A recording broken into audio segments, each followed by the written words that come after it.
You're listening to TFM. Want to join in the conversation and share your thoughts on this episode? Join the Babel Conference, our listeners' discussion group on Facebook. Just type BABEL into the Facebook search field, and we'll look forward to seeing you there.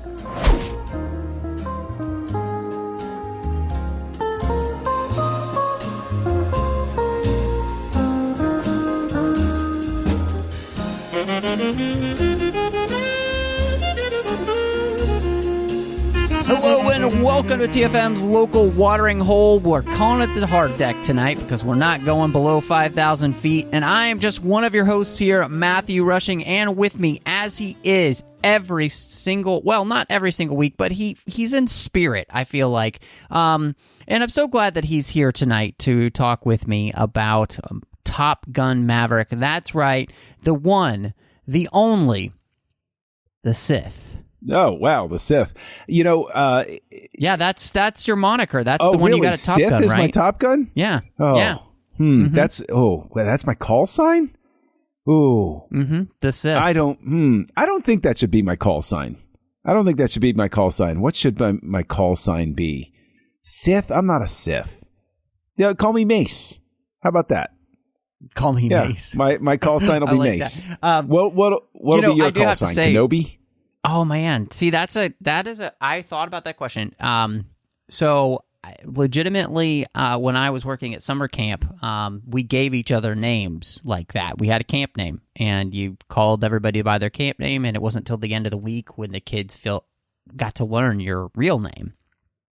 So, I was actually almost called Maverick. Oh. And unfortunately, somebody had that name at the camp before me and gotten fired, so that name was nixed. I was not able to use that. So I was called Standby.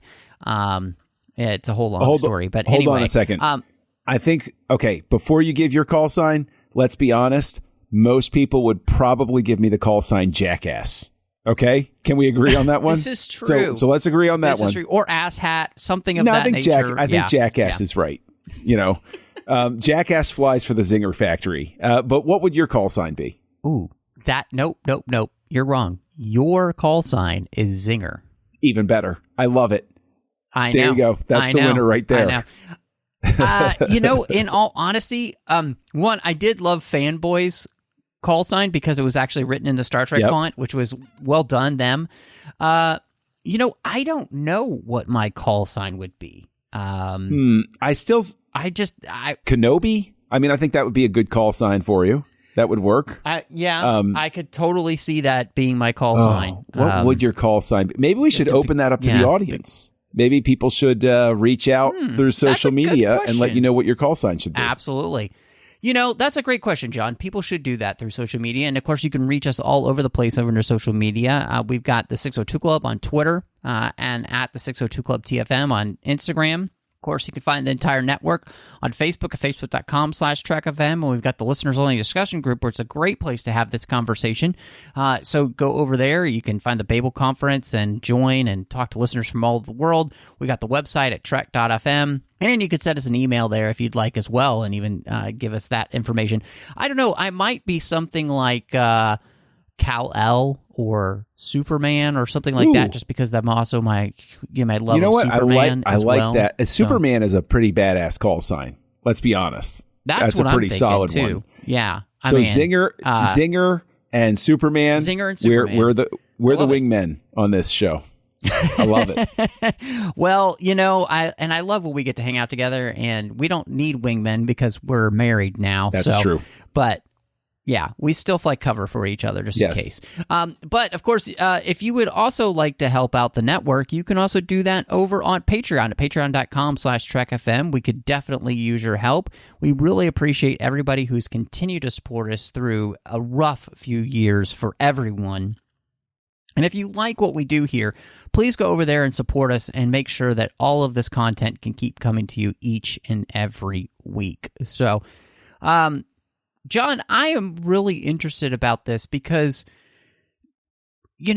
obviously Hollywood has a love affair with going back and mining old things. And sometimes it works great, and sometimes it's a disaster. And so when you heard that they were coming back to make a sequel to Top Gun, how were you feeling about that? Were you excited at all? Did you have any thought that like, oh, this could be good? Or was it one of those things like, okay, you really got to prove this to me? I love that question because baked into it is my own history with the movie. Back when Top Gun came out, I didn't encounter it until video. I was old enough. I saw it on video before 1988 or whenever it came out on video. Somebody in my family got it. We watched it. Everybody, and I mean everybody, seemed to love Top Gun. And I was just a little kid, basically.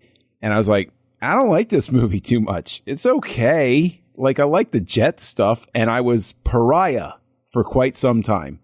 And specifically because I was the one kid who didn't really like Top Gun. And that stayed with me through the years. So when I heard that they were going to make a sequel, my reaction was eye roll. Was just, of course they are. Right? Everything old is new again. Of course they're going to do this. All right, fine. Whatever. It wasn't on my list of things I wanted to see. It wasn't anything where I was like, yeah, wow, they're going to make a second Top Gun movie. It was, sure, okay, spend your money however you want to. That's fine. What about you? You know, it's so interesting. This is definitely an 80s movie to which I've always enjoyed, and there's, Top Gun is probably, to me, one of the best 80s movies in the sense of, like, if you want a taste of what the 80s was. Good point. This is a movie that really, I think, accentuates that idea. I mean, it was over-commercialization to the hilt, and it was that for the Navy. Specifically, Tony Scott was a commercial director, so it makes sense of why this, I think he did a pretty good job, although the movie was actually saved in editing because they figured out how to do the sequences in the air to make it feel the tension that you needed. So all that together, I was interested of the idea of them coming back, but I wasn't sure how that would work. And I think it's just the history of, like I said, so many things have been gone back and they've mined, and some have worked, but I would say very few of them have been like gangbusters. Great, right? And what this comes down to, and I wanted to actually kind of tackle right at the front, is I think the reason that this movie is a success and the type of success that we are seeing actually comes down to the idea is that, Tony Scott and Jerry Bruckheimer were working on the sequel. They were writing the sequel, and they had the script from Tony Scott. They had the go-ahead from Tom Cruise and everything. And then, of course, tragically, Tony Scott committed suicide in 2012. So the future of the movie was unclear. And then it's Kosinski who comes up with this phenomenal idea of two sides of the story. The side where Maverick is dealing with the fallout with Goose's son and the actions that have been taken there.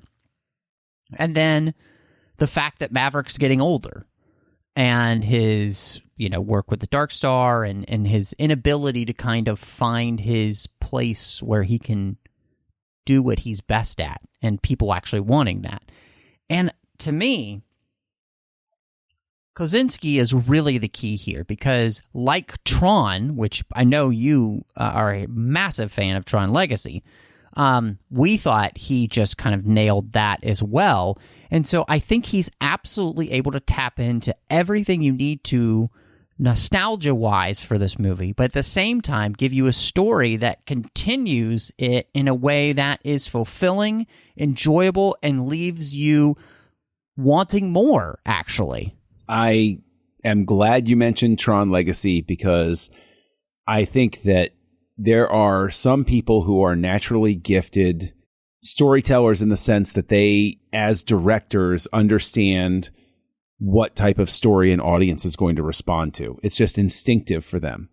He's given the task by Disney, let's bring back Tron, which is this obscure, let's face it, look, I love the original Tron nostalgically, but it's a concept movie when Disney was just sort of in the flail. They're trying to figure out what direction they're going to go in the early 80s, and they came up with some gem that was really wild and strange, but very difficult to plug into, so it doesn't really find its audience. And I always reference the Simpsons bit about, has anybody seen Tron? It's from one of the Treehouse of Horrors. It's very funny. But he comes back, he makes Tron Legacy, which I have maintained for many years is the movie that, honestly, Force Awakens wanted to be, but couldn't be. And I remember you saying to that to me for the first time, and me thinking, right? It was like that GIF, where your mind was blown. I was like, "That you're absolutely right. It's 100% what they should have done." And it's always eaten me up inside that Kaczynski was never tapped to do one of the new Star Wars movies. I think he would have been 100%. I've always been convinced in my head, well, he can obviously deal with effects. He knows story. He knows pacing. He knows how to resurrect a franchise. And then I get this, and look, Tony Scott, commercial director, he comes up, Top Gun, huge success. It actually kind of mirrors what Simpson and Bruckheimer did with Adrian Lyne, who was a commercial director, where they had a very similar template for Flashdance. And then you have Footloose, which we're about to talk about on the show. Right. The next episode. So you can trace this line from Flashdance to Footloose to Top Gun. And Top Gun is when Tony Scott, who's in my opinion, one of the best directors of the last 50 years, puts his touch on it. It's like, wow, bang, there you go. Mm-hmm. This is, and I know I'm rambling at this point, but Kaczynski, I think, is really your key. Kaczynski continually demonstrates this, and with the box office receipts so far while we're talking about the movie, I'm thrilled, because I hope this opens doors for him as a director, so that it's not just Tom Cruise trying to give him jobs, that studios go, oh wait, he's bankable. And I hope this winds up being his breakthrough for everybody.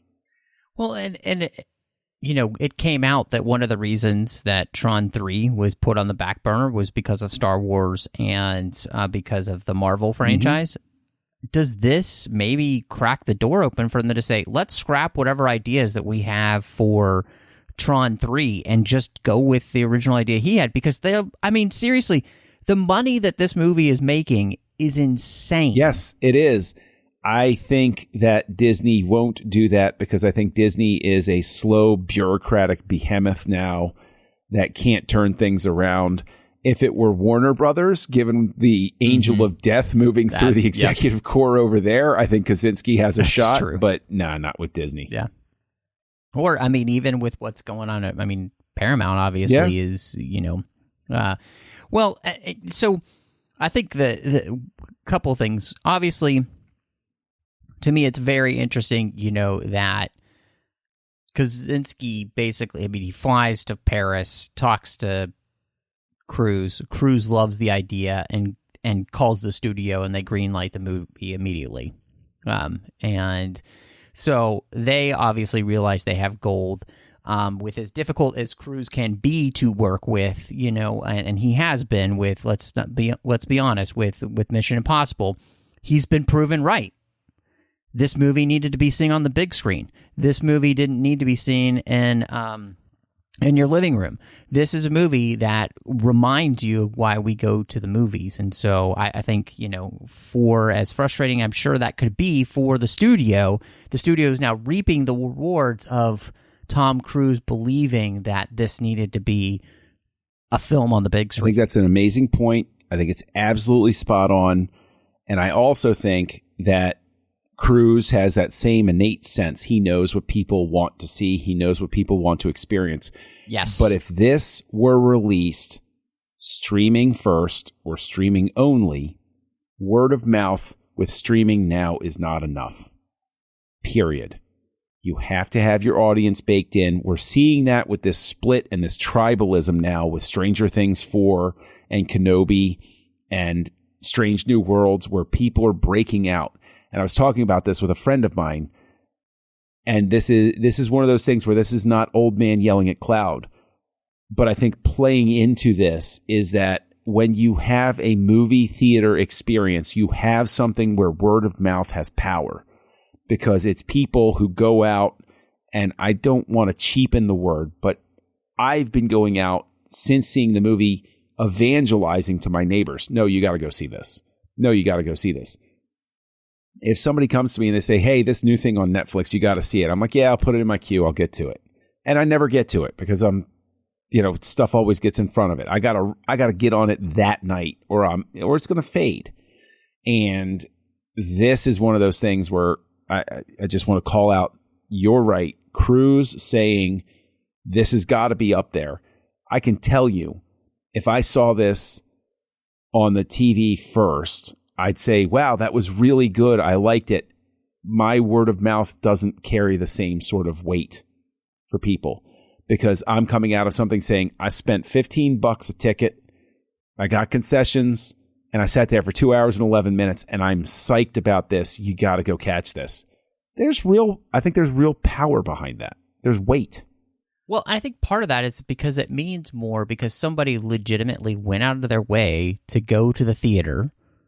Whereas at home, I mean, did I go out of the way to sit on my butt in my pajamas and see what was streaming on one of the services? No, there's absolutely nothing there, right? And so I think that's why word of mouth for something like a film in the theater means so much more, because you know that people literally put their money where their mouth is and their time, in a way that doesn't happen when we're talking about streaming. And I think, that's one of the things that people are responding to, I think, with this film, is the fact that it is a movie that reminds us why we go to the big screen, to have those experiences that you can't have at home. No matter how good your surround sound system is at home, you can't have this experience of when, I saw it in an IMAX theater where those flying sequences, most of them are in IMAX format, and the sound is shaking your seat. That doesn't happen at home. Yes. And I think also the fact that the audience is there and the audience is into it, that reinforces your experience. It's listen, we can dance around this all that we want to. We can say this, we can say that. Humans are social creatures. We enjoy experiencing things with other people. You can't take that away from us. It's impossible. We cease to function properly if we don't have that social interaction. And even though I don't know a single person in that theater and I will never see them again, it meant more that I was there with them. And I swear to goodness, if this were, Terms of Endearment 2, the endearing, even if I saw it with an audience, I'd be like, yeah, it's good. There is very much a big screen component to this that is baked into it, that you just, like you're saying, you just can't have it at home. It's just not possible unless I invite my whole neighborhood over and we cram into a little spare bedroom and watch it at the same time. It's just not going to carry over. Yeah, no, it's really interesting. And, I think this might be the movie that helps save theaters for a while, because I think people have been clamoring for this and they didn't even know they wanted it. And Tom Cruise gave them everything they never knew they always wanted. Yeah. With this film, especially coming out of COVID.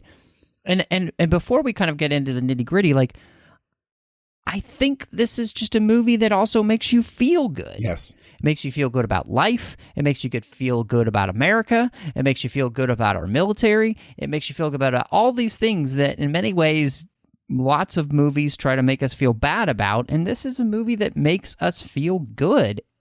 Not in a jingoistic, terrible way, but in a way that celebrates the best of who we are. And I think that's something that people are also responding to, even if they don't know they are. I agree with you. I think that those themes are very subtextually done. You go back to the original Top Gun, And that is basically just a Navy Flyers commercial. It's like, hey, join the Navy, fly like Tom Cruise, everybody's happy. Whereas this, I think it's a little more subtle. It's a little more personal, where it's not so much a recruitment video as it is that sort of, I think the thing that really strikes the chord that I think is really beautiful is that personal journey of Maverick. I think it's being very understandable early on in the film, where they go through the litany of like, you've never made it past Captain. Look at how old you are now. And his attitude is more like, this is what I was meant to do. It reminded me immediately in echo of Star Trek II, which is another great film about somebody who wasn't meant to be past Captain, where this is where he was meant to be. It's a waste of talent to do anything else. And Maverick is more well-adjusted about it than Kirk, because he hasn't accepted those promotions, because he knows he has the wisdom to say, no. And he hasn't even been offered them, really. Right. I mean. but that's the thing, is he's like, this is the life I want to lead. Who are you to tell me that I underachieved? I achieved what I want. Mm-hmm. Yeah. And the rest is just, that's on you, not me. Yeah, I mean, I love that you pulled that out, especially with, the idea with Star Trek II, because, wouldn't anything less be a waste of material, as Spock says? Like Maverick, this is what he's good at. In fact, he even says to Ice, he says, I am a naval aviator. It's not who I am, it's what I am. Like, it's in his bones. Like, it's something, like, ineffable in the sense that he doesn't even know how to explain it to other people. It's just what he does, right? Like, that's the talent that he was given, and like, that's a hard thing to like pass on to people or explain to people, and so I think you're absolutely right, because to get into it, he's still a Maverick, right? But I love that he's a character who is taken lessons from that first movie, and he's utilizing them, not his talents and his gifts and who he is. He's not using it for himself. He's using it for the benefit of others. And what we constantly see him doing here is kind of laying himself on the line for other people. He gets himself into trouble with the Dark Star just so he can save the jobs of the guys who are working on this project. And then he, consistently works to try and save the lives of the pilots who are going to go on this mission by making sure that they can fly the mission in a way that, yes, will put them in danger, but also gives them their best chance of survival, because he doesn't want people coming back dead, or not coming back at all. So what's beautiful here is that Pete's changed, but he still has that Maverick heart, and he's using it for good, and that's phenomenal. Well, and I think that something that's really great, and I think you touch on there, is that he's still haunted by Goose's death. It has real weight for him. Yes. And the reason he's there for everybody, and this is the subtext through the whole movie, is he doesn't want another Goose ever to happen. Yes. That is what is on his brain 24/7. And I think that conflict with Rooster, I'm really glad they got Miles Teller, because I think he did a really good job. And I think that he also looks just enough like Anthony Edwards that I buy he's his son, and I get why, why Maverick would look at him and be shaken by the look of him as he's standing there and as he sings the song that we saw him sing in the original Top Gun, while Rooster was sitting there as a child singing along with them. And just that idea of that loss and that conflict being sort of that driving thing for him through his whole life, I think is really great. It's really great.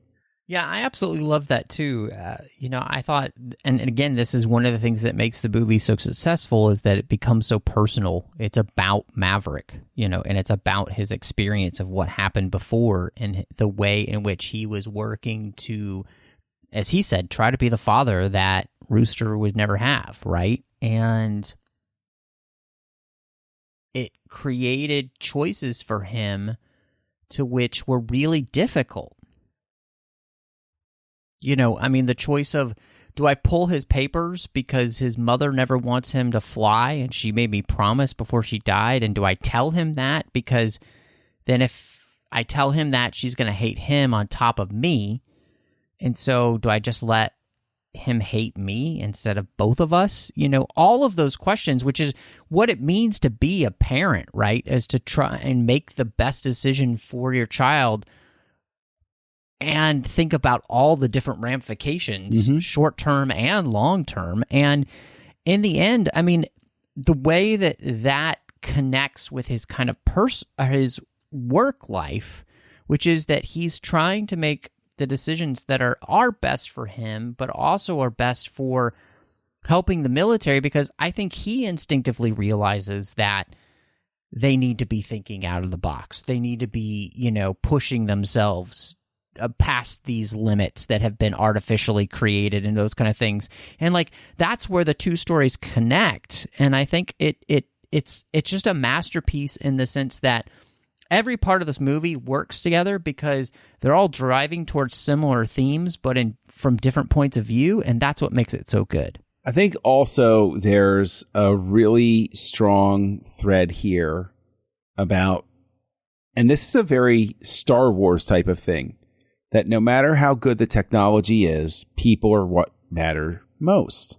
Right. And it is really interesting because it is completely anti everything that we've gotten over the last 10 or so years, 15 years by this point with Marvel, 14 years, whatever. Where movies like Iron Man, movies like The Avengers, movies like Marvel in general, in a sense, there's a subtext of letting the technology become part of our identity, letting the technology take us over, letting the technology do this, and becoming subservient to our own sort of advances. Whereas Maverick, he's a Maverick also in the sense that he has that interaction with Kane where Kane says, "You're obsolete." And he says, "Maybe someday, but not today." And it's like, that is a very rebellious sort of sentiment nowadays to say, you know, technology is great and all, but it's really people that matter, and people will always be the thing that matters most. And you can see how that even layers in, like you're saying too, he decides to sort of take on all of the shame and the guilt about getting in Rooster's way, because why have him resent his mom? They can't ever resolve that. She's already dead. Exactly. Yeah. Yeah, that's a fantastic point. I was thinking as you were talking, and something that kind of struck me about the film, there is a Randian nature to this film, I think. Randian, what do you mean? Ayn Rand. Really? In the sense of, we're like, getting into controversial territory here. Yeah. But the idea of this kind of like exceptionalism that Maverick has. Okay. Right? He's exceptional, and he's not accepted for it. Because it's not something that is easily quantifiable and or passed on to others. And you see what I'm saying? And so to me, that was something that was really, really interesting, because even he struggles on how to pass that on to somebody else to get them even close to this innate ability that he has. Like, he literally is the best. Even at his age, he's still the best. And what was interesting is that the way the movie kind of shows us in the end, it doesn't tell us, it shows us that his belief that Rooster could be that, and to push him in the right way, pays off, because actually Rooster is that too. He has that ability. He has the ability not only to be the same type of pilot who's willing to take the risks if he would just open up himself, but he actually has the skill, because he's the one who doesn't have the laser. He just hits it by himself. Right. By lining up just perfectly, you know? So that kind of hit me, because there is, I think people like that, they aren't accepted, especially in places like, these big bureaucratic organizations, which even the military is, right? Where you're just supposed to check these boxes and then you're done, right? And then we go to the next thing. It's difficult to interact with somebody that's not quantifiable. And Maverick, as per who he is not quantifiable as a person in many ways. Yeah. And the thing that I like a lot about that is that the one antagonist from the first movie, you find out through the years, has been his biggest champion. Iceman has been his guardian angel through all of this, which I think gives real weight to the resolution of that relationship at the end of Top Gun. It's easy to view the original Top Gun and say, well, of course they shook hands at the end. They have to. This is sort of the expected thing. But it takes that little seed of, you could view it as sort of like a pedantic gimme sort of thing. And it jumps it forward to say Iceman went on that track that we all knew he was going to go on. And he used his success as a way to shield Maverick because he recognized that Maverick needed to be where he was and Maverick needed to continue being who he was. And I think that really is, I thought that was the most unexpected and pleasant aspect to Maverick's present. What was showing how that part of his past paid off. And not only that, but I think what's beautiful about it is that, what he says. Ice says, the kid needs you. The Navy needs you. That's why you're here. Like, he understands that there is the need for those that are exceptional to push the rest of us beyond ourselves, right? Because there are going to be missions like this to which you can come back from, but you've got to be thinking outside the box. You've got to be thinking outside parameters, which you've got to be thinking about what are your limits, not the limits of the plane, not the limits of anything else. It's what Rooster understands when he says it's not about the plane, it's about the pilot. Yeah. He gets it. He's just had that mental block of what's happening to him with his father. And so, I think all of that's fantastic. One more interesting thing that I thought about this with Maverick, and obviously we're talking a lot about him, but the movie is really all about who he is for the most part. This feels, I think in some ways feels really meta to me about Cruise himself and the idea of Cruise being relevant by doing things his way, and I think showing that it still works, right? Good stories, good acting, and actual action, real action, bring people into the theater, right? And I think that's a part of all of this, and I think maybe that's one of the reasons he just kind of gravitated towards Kosinski's ideas and why this movie works so well, is he's fully bought in. But part of that is because I think he's trying to say, like, can we just stop making movies that we're just pumping out as quote unquote entertainment and create movies that people actually want to see because they care about them. Okay. This is where I wind up getting into controversial territory because, number one, I love that meta read. I think you're onto something there. That there is something about Cruise himself that we see in Maverick. And it reminds me of something, actually, that William Shatner, not to make another Star Trek reference, but William Shatner said on, it was the second disc on the Star Trek The Motion Picture soundtrack. It was like Inside Star Trek or something like that, where Shatner said, well, I think there's a lot of me in Kirk and a lot of Kirk in me. He's like, that's just how it works. I can play him because I understand him, sort of thing. So I think your meta read has a very real feel to it. But in terms of the making spectacles that people want to see, that they don't feel obligated to see, I think that, prepare to hate me, everybody, Top Gun Maverick is the type of event movie that Marvel manufactured. And if you look at the sort of manufactured aspect of Marvel, the story group, the constraints, the lack of organic growth to everything, and then you look at Maverick and you say, oh yes, this is the truly free director, producer, actor who are saying, we just want to make something absolutely crazy insane that everybody wants to see. Not obligated to see, but really wants to see. Or I think what you said earlier was like they didn't know they wanted to see this, but they wanted to see this sort of thing. And I think it illustrates how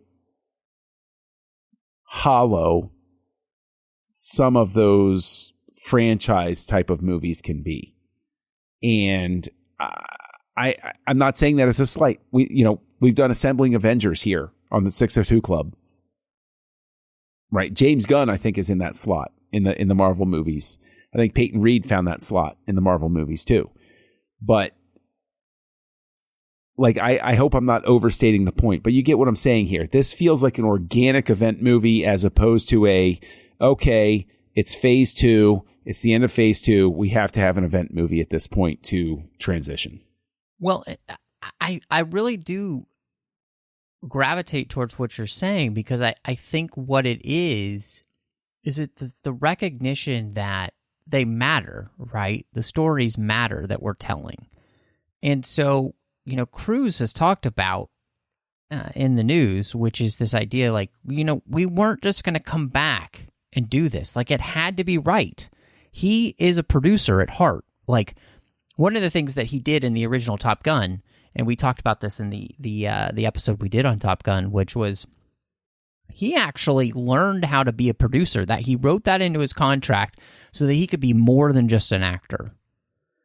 He was not going to do this film unless he felt like they had the story to tell that was the good. As our friend always says, John, when we're talking about especially like Star Wars, you have to have the why first.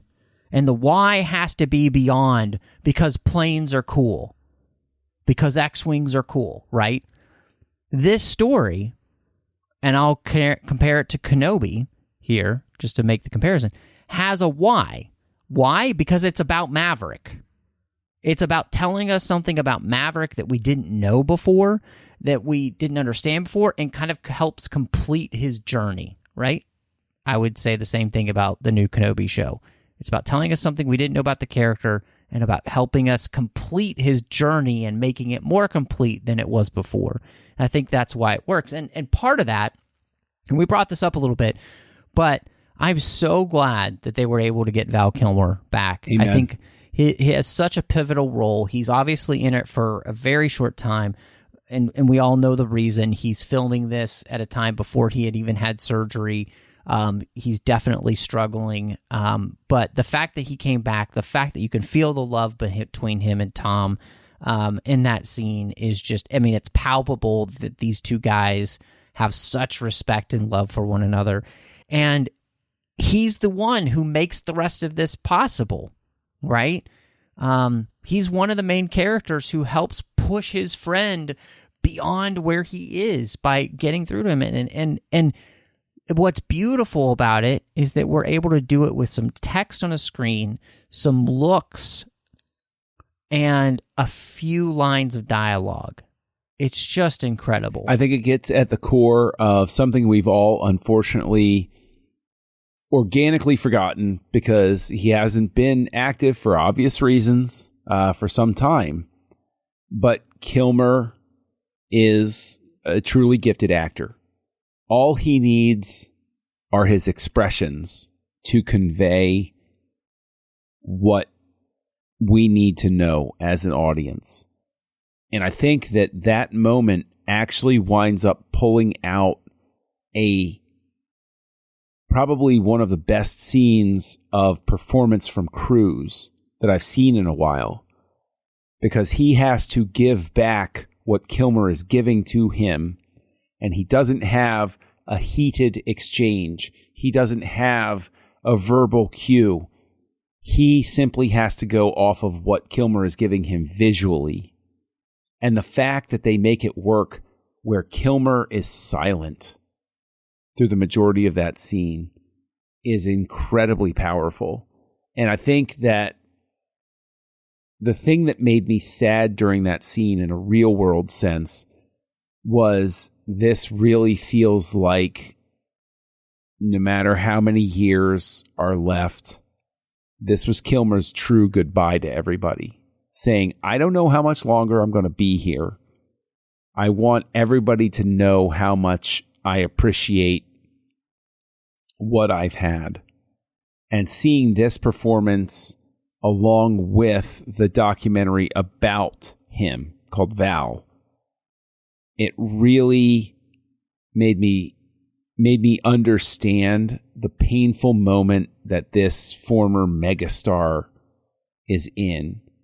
Not just facing his mortality, but also understanding he's never going to perform the way he did ever again. And this is his swan song performance, and it's a beautiful moment because he's given a moment to shine, and it really feels like a true gift.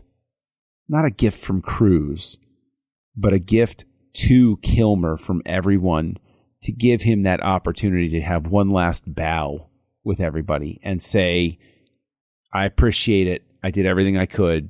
Goodbye. I love you. Mm-hmm. And I felt so much love for Val Kilmer, who was such a fixture of my youth on screen. I felt so much love for him in that moment. And it really did affect me. It really did affect me because he's big star of my generation, and I'm seeing him give his final farewell performance-wise on the screen.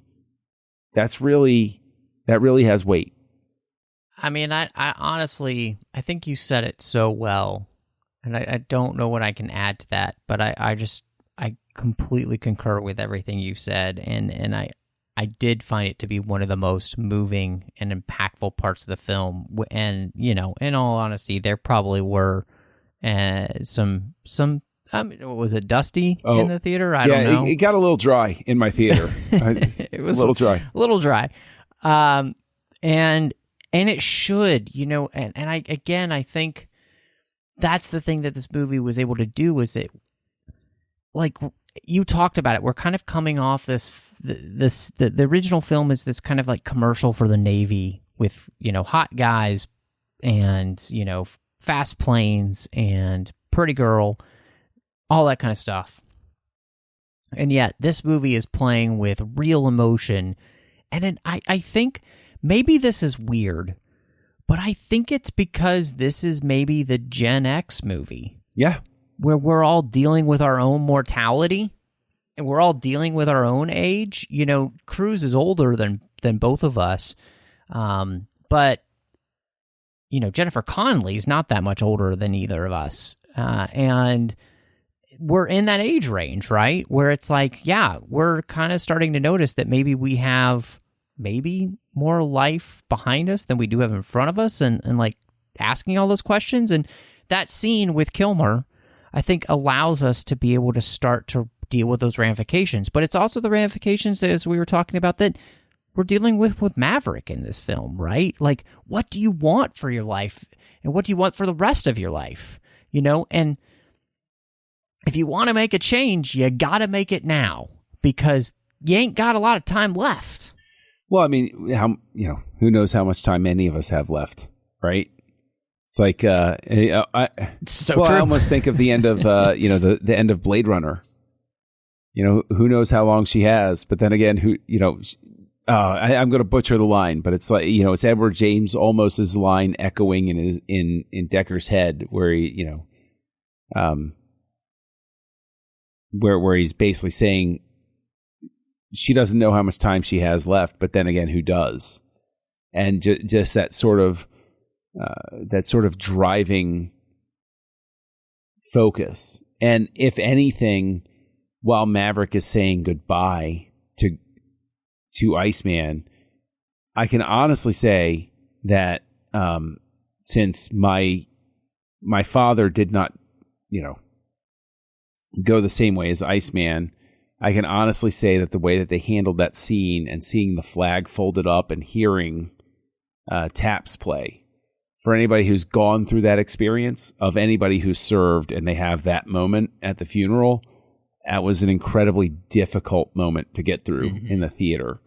And very resonant, very, very resonant.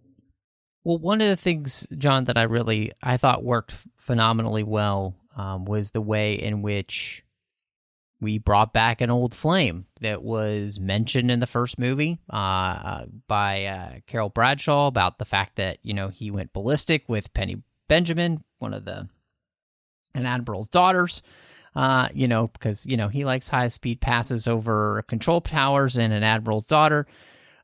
So we bring that character back and we utilize them as the love interest and the one to which helps with that motivation of realizing what Maverick wants out of life, which is he wants a family. He wants what Goose had. He's going to stop running and start living in that way. And, I felt like Jennifer Connelly was such a great choice because, one, she's, similar in age to Cruise, enough so it makes sense, and she's just so good on screen. She's so effortless on screen, and she makes it seem easy. And she was great. And then I have a lot of friends who have teenage kids, and so the way she was interacting with her daughter as well, and the fact that they had struggles coming to that type of relationship and everything was reminding me of a lot of the conversations I have with, parents that have, girls, especially of that age and stuff. And so this was the best choice, mainly because it was really interesting. I felt like it does kind of show that Charlie wasn't the right choice for Maverick in the end. Yeah. But that there was somebody that was, and it took him making that decision of, I've got to nail this down. Like I've got to stop running and start living. Yes. I think that ties in as well to one of the things that's a theme in Star Wars about the idea of found family, that it doesn't need to be family as it has been typically understood, but it's still family, because at the end of the film, Maverick has Rooster, and he has Penny, and he has Penny's daughter, Amelia. Yep. And so he has a family at that point. And so I completely agree on that front. I think that to speak to Connolly's performance, there are a lot of people I've spoken to where they're saying, oh, well, Kelly McGillis and Tom Cruise never really had chemistry. And I rewatched the original Top Gun not so long ago, and she's there, but it wasn't really a chemistry sort of thing. It was this is the love interest, and this is Kelly McGillis here, right, yep. And that's what it is. I actually bought the chemistry between Connolly and Cruise, and I think that's to your point. Connolly has, to borrow your word, effortless charisma that comes across on screen. And it's something where I believed her character, and I believed Maverick opening up to her. And because I believed both of those things, I don't care that Kelly McGillis isn't in the movie. Maybe some people find that heartless, but it's also one of those things where I think it showed that they didn't feel obligated to make a movie that was slavishly beholden to audience expectation. You expect Kelly McGillis to come back and Goose's wife to be there, Rooster's mom, and all of those sorts of things. So tweaks things just enough that it doesn't feel like a cheap copy of the first one. Even though in some senses it's hitting the same beats through the whole thing. So it doesn't feel it, to borrow from George Lucas himself, it rhymes. It's not identical, but it rhymes. And I think that changing just those few story points and having Penny instead, I think that's a good thing. I think that helps. Yeah. No, I 100% agree with you. I think the beauty is that they mined the original and that they created something that felt very in line with this character, right?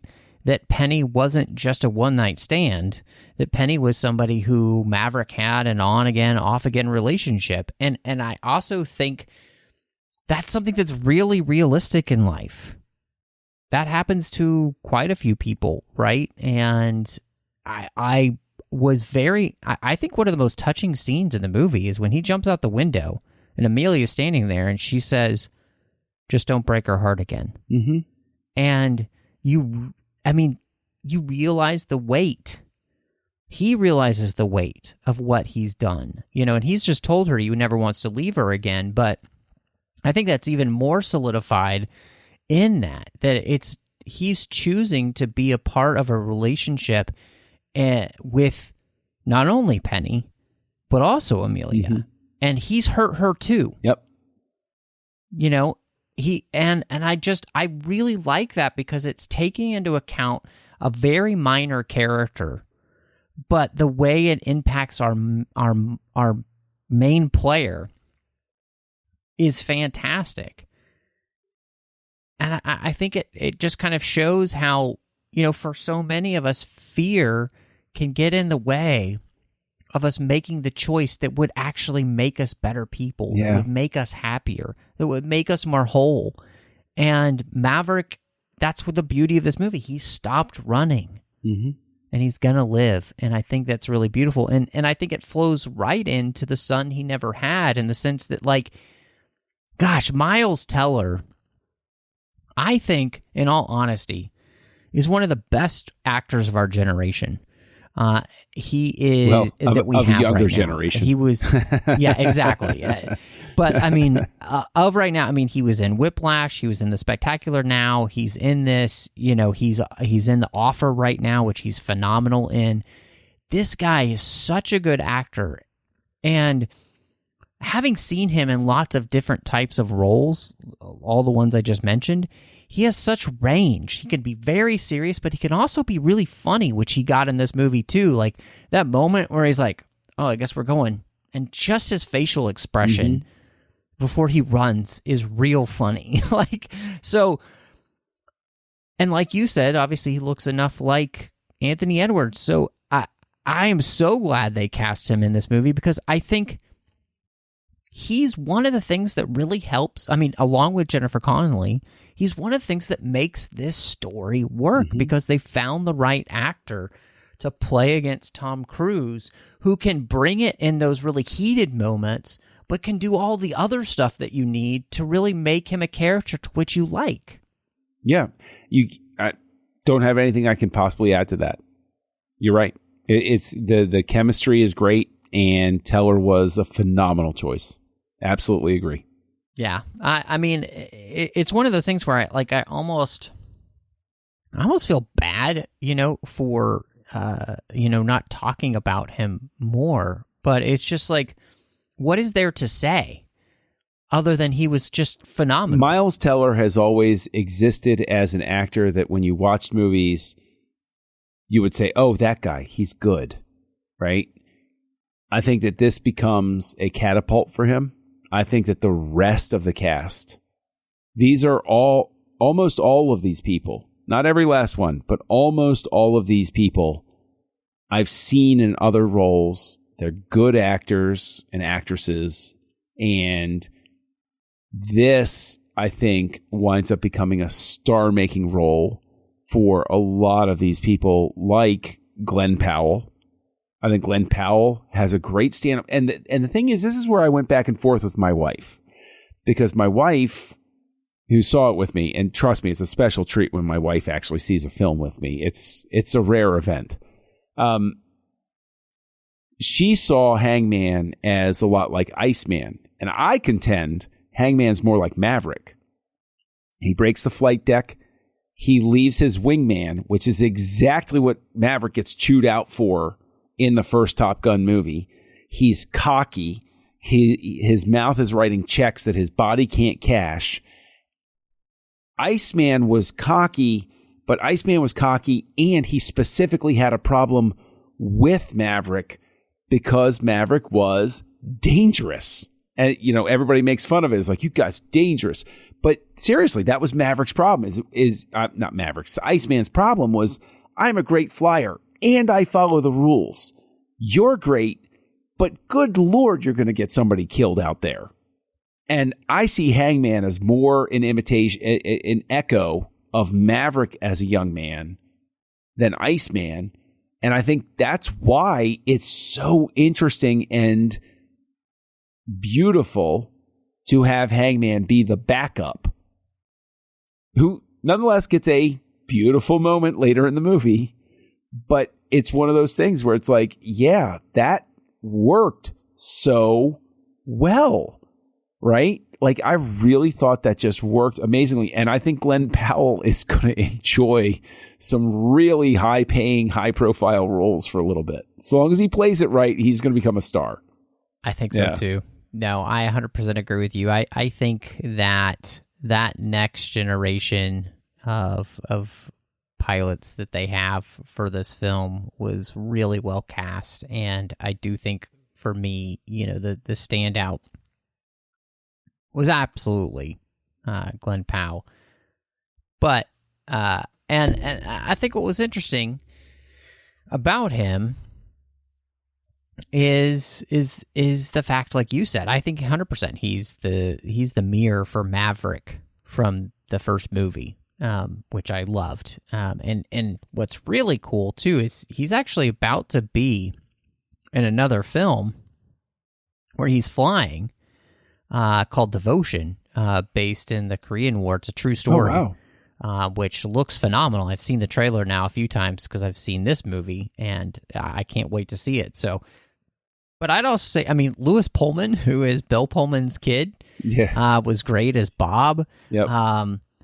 Monica Barbaro, who's playing Phoenix, was fantastic. Jay Ellis playing Payback was fun. Like, all of these characters, I think, were really well cast, really fun characters. And they don't get tons of screen time, but I think each one of them made a difference in the film because they just had this enough charisma to kind of help you understand who that character was without having tons of presence. I think that speaks to the director you choose. The actor or the actress brings talent to the screen, no doubt, and there's innate talent, but the director knows how to get the best from them. And the simple fact that I remember Payback and Coyote and Phoenix and Bob and Fanboy, Hangman, like, the fact that I remember all of these characters as distinct characters is something I do not carry from the first movie.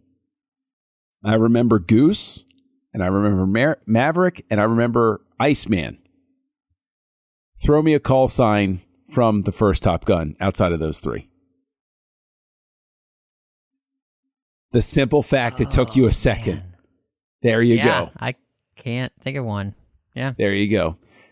Well, and I think that's the thing that I kind of liked about the other cast in the film, which, with Charles Parnell as Warlock, Admiral Bates, John Hamm as Admiral Bow.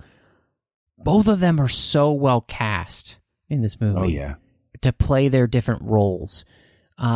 The way in which, Admiral Bates is, you can always tell he's on Maverick's side, but he's the one who understands how to play the game just a little bit better. And then I just love, Admiral Bo Simpson, who his choice is like, okay, do I risk my pilots or to risk my career on you? And he chooses correctly in the end. He has chosen wisely. Was just, because both of those characters play their role to absolute perfection so that you absolutely know who each one of these people are, again, without them having to spend a lot of time on screen. So it's perfect casting, excellent performance, and excellent direction to bring them to life. You know who you can't really forget, though, as you talk about all of these people, is you definitely, and I'm going to butcher his name. I promise you I'm going to butcher his name. But Bashir Salahuddin, Hondo.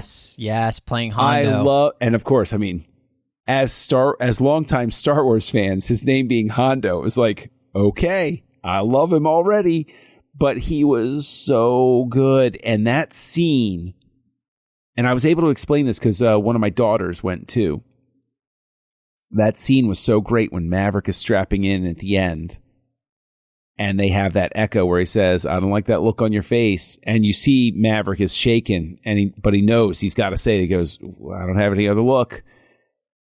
And he says, it's been an honor to serve with you. That was such a verbal hug. That was such that old school, I can't cry. We've got to stay focused on the mission, but I've told you everything I need to tell you with these little words right here. It's such a beautiful scene, and I remember laughing out loud when he winds up catching the football on the beach, and they all tackle him and everything. Yeah.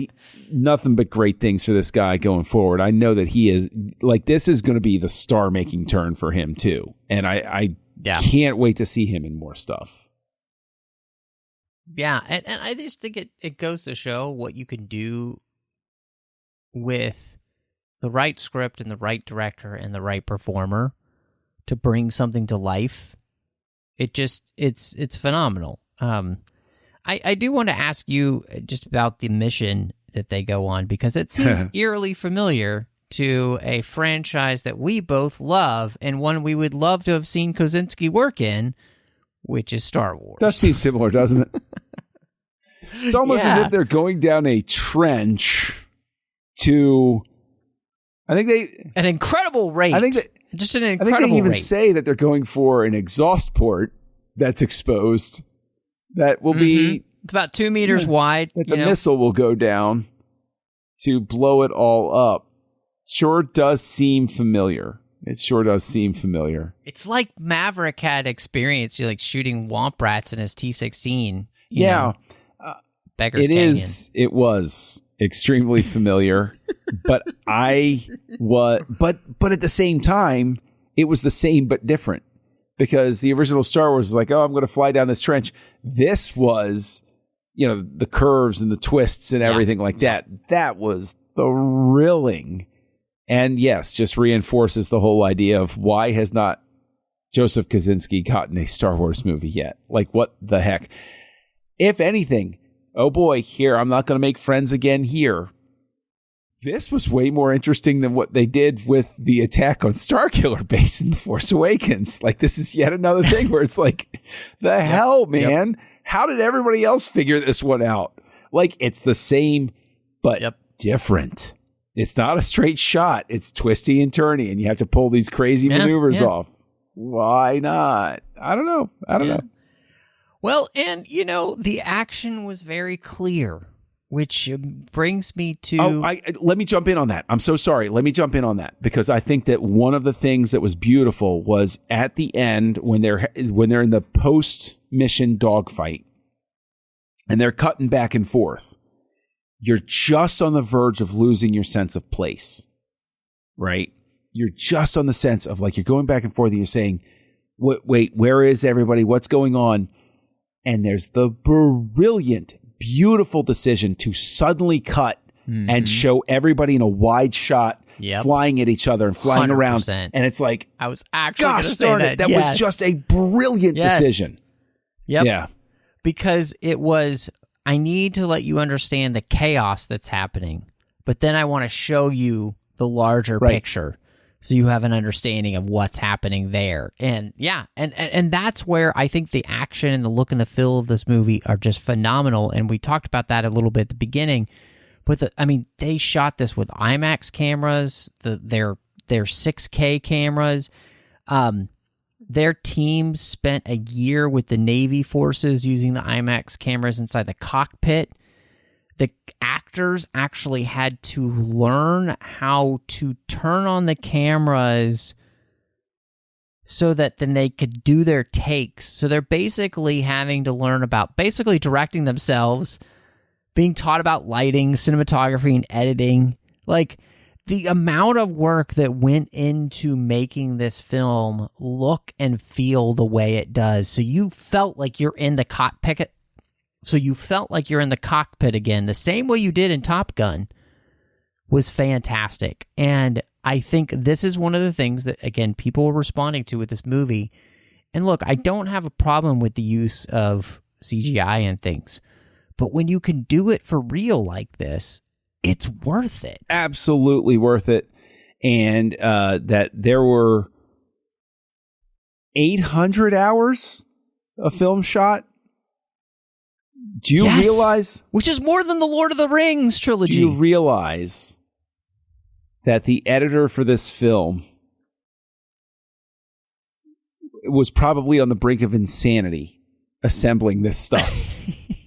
You know, it's helpful that they probably can look at footage and stuff so much earlier than back in the day, so that you can start to, it's not as overwhelming. You know what I picture him as? I picture him as in the old Dunkin' Donuts commercials where he just wakes up at like time to edit the film, and he just like walks off, and then he comes in, he sleeps for 30 minutes, and then he goes back, and it's just, I can't even imagine what. And on top of that, though, right? What an amazing gift to give to these actors, to let them understand what the crew has to go through to get a shot. Oh, yeah. Yeah. I don't want to overstate it. I don't want to make presumptions, but these actors will have such a better relationship with their technical crews going forward because they really actually understand the nuts and bolts of what's happening on set. And for all we know, this boot camp and everything has created a new generation of people who will go on to become directors or smart producers. That'd be really cool. It's sort of like what's going on with Star Wars TV series, in a sense, where you sort of go through Star Wars boot camp. And it's like, okay, this is how you put a Star Wars thing together, and you go forward. I'm not saying that to diminish one or the other. I'm just saying it's a similar sort of mindset of like, let's learn the ropes here. Let's see how this works. And you notice that as well with like more places using the volume and all of those sorts of things. But as much as I am a fan of the volume and what they were able to pull off with the similar sort of technology over with the Batman, I mean, you can't, especially when you got big action scenes like this, you cannot oversell the importance of having the audience believe it's happening. And that, I think, pushes this film over the edge. And technically, amazing. I mean, they're really flying, like 50 feet above the desert surface. I mean, it's just incredible, So, I mean, there's not enough that can be said about it, I think. But I think the best thing to do is just to see it. And I would say, too, like the first Top Gun, I think the music they choose, the needle drops they give, all work really well to create exactly what you want from the feel of this film. It's enough retro, it's enough new stuff to just make it feel right.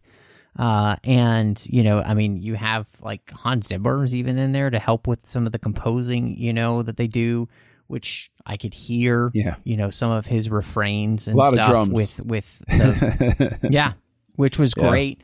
So I'm really glad. I mean, and even, the song that they had at the very end with Lady Gaga, it's not as big as Take My Breath Away was in the sense of like, but what's interesting is that the actual symphonic music takes that theme and plays it a bunch before you actually hear the song really play out, which I thought was great. So all in all, I think they get a good job of choosing music for the film that just made it feel like a Top Gun movie, but at the same time was different enough that it didn't feel like just a repeat. I like what they did with Harold Faltermeyer's original theme. I think it worked very well. And I agree with you about the soundtrack, and I just want to say that, and this is for a similarity in feeling sort of thing, but it opens up, and I don't love the original Top Gun. Recognize its importance, all of that type of stuff. I don't love it, but I recognize it. I recognize Tony Scott was an absolute masterful director. What a splash on the scene sort of thing. But the fact that they opened up and they just got it out of the way and they said, hey, here's Danger Zone. We know you all expect to hear Danger Zone in this movie. Here's Danger Zone. We're done. Let's move forward. It was the most beautiful way to deal with it, to just say, okay, everybody sitting in here, you expect to hear Danger Zone. Here it is over the opening, and we're done. Let's move forward now. And I'm like, that was the smartest thing. But at the same time, emotionally, it reminded me of sitting down in the theater, not knowing what music was going to play, and seeing Superman Returns for the first time. And as soon as I heard bump-a-dum, bump-a-dum, bump-a-dum, bump-a-dum, my friend Joey was sitting next to me, and he can tell you I got a big smile on my face. I went, yes, okay, good. You gave me the feel that I wanted in the beginning. Let's move forward. Yeah, no, I think you're 100% right. So, well, I'm interested because I feel like we've had nothing but effusive praise for Top Gun Maverick, which means I can't wait to see what you're going to rate this movie. I know it's tough, and there is an emotional part of me where I'm still riding the high, where I want to give it the 5 because I just thought it nailed so much. But I have to recognize there are a couple of things where I wish they'd given a little more time. I think there could have been a little more time with Rooster and Maverick. I think there could have been a little bit more time with Penny and Maverick. But I'm having a hard time because I'm sitting here. I'm like, I came out of this movie on fire. I was so in love with it, and I so enjoyed it on the big screen, and the photography, everything about it, I thought was just the bee's knees. But I wind up giving it a 4.5 because there are just a few things where I know we've been giving it this love affair session, but there are just a few things where I think they could have added a little more emphasis here and there so that Penny got a little more screen time, and that the actually not just Rooster and Maverick, but Rooster and Hangman could have had a little more screen time together. I think that would have been good too. But honestly, I'm having a tough time because I want to give it a 5. Like, there's a part of me that's like, I feel like I just don't want to give it that because it feels like something I shouldn't give something. But you know what? Screw it. I'll give it a 5. What the hell? Why not? I like that. I mean, I really do. And part of that is interesting because the first time that I saw the movie, I gave it a 4. And the second time I saw the movie, I gave it a 4. The third time I saw the movie, I get a 4.5. Ooh. And then the fourth time I saw the movie, I gave it a 4.5 as well. So I've seen it 4 times. So, wow. It went up. But as we've been talking about it, I just realized in somewhat the same way that you did, which is this conundrum of why not just give it a 5? Is it completely perfect? No, but have I seen it 4 times in the last week and felt completely joyful every time I've seen it? Why not give it a 5? Which is the same way I felt about Solo. Yes! Which, I'm just so joyful watching this film. Why don't I just give it a 5?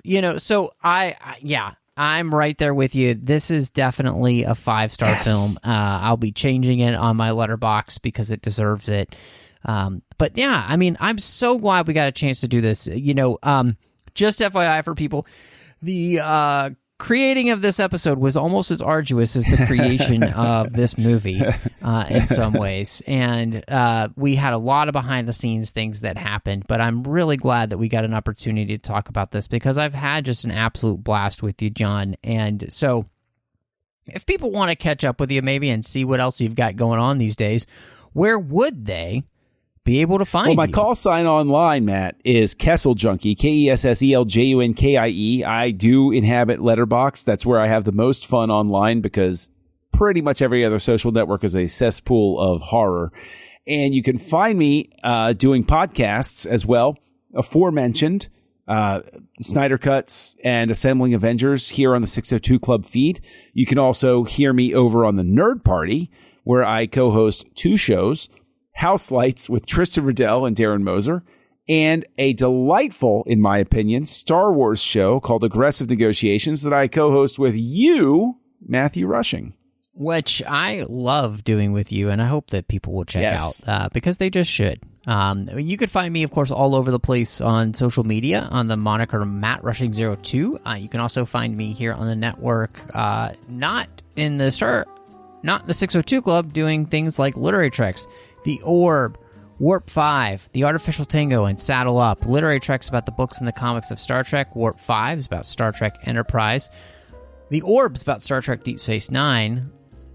The Artificial Tango is about Star Trek Picard. And Saddle Up is about Star Trek Strange New Worlds. And then, of course, you also find me over on the Nerd Party Network when I'm not doing Aggressive Negotiations. I did a show called Owl Post with Drea Kaufman, where we talked about every single chapter of the Harry Potter series, one chapter at a time. And the great part is it's complete now, so you can listen to the whole thing.